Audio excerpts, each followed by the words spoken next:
July 4 White House ceremony.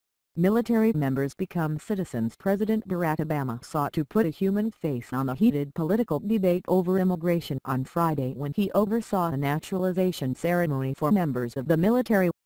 In what's become a White House tradition, Obama hosted immigrants who signed up to serve in the military, or whose spouses enlisted, and watched as they were sworn in as American citizens. The roster included 15 active duty members, 2 veterans, 1 reservist and 7 military spouses. "You did something extraordinary. You signed up to serve in the United States military," Obama told the new citizens on Friday. "You answered the call to fight and potentially to give your life for a country that you didn't fully belong to yet.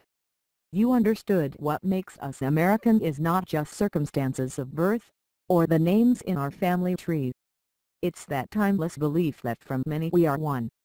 Oscar Vanegas Gonzalez, a Marine private first class who was born in Guatemala and came to the United States when he was 19, became a citizen at the White House on Friday. "In Guatemala, it was hard to have a good future," Gonzalez said. "This is a great nation. I want to be a part of this," he said. "There are so many options and opportunities of just being someone here, in the United States of America."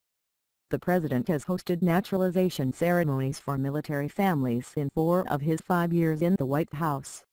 Immigration debate. Friday's event, however, comes amid a fiery debate among lawmakers over immigration reform and border security, spurred in part by an influx of immigrant children arriving in the United States without their parents.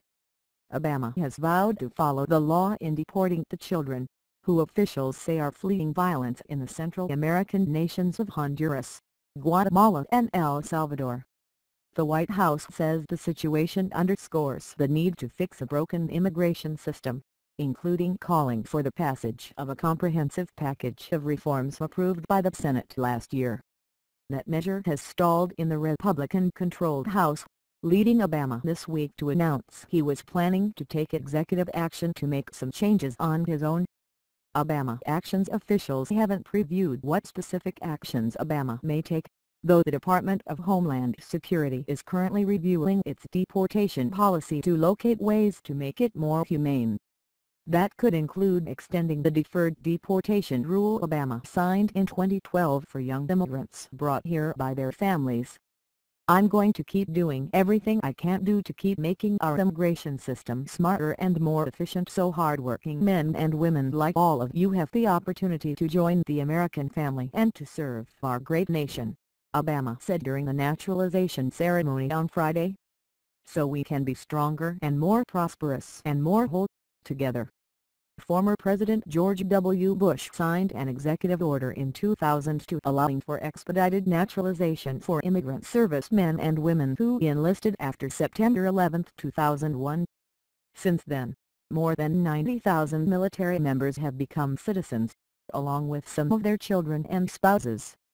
Obama's Independence Day continues later in the evening with a party on the South Lawn for military families that features a performance by Pitbull and a prime viewing spot for fireworks on the National Mall.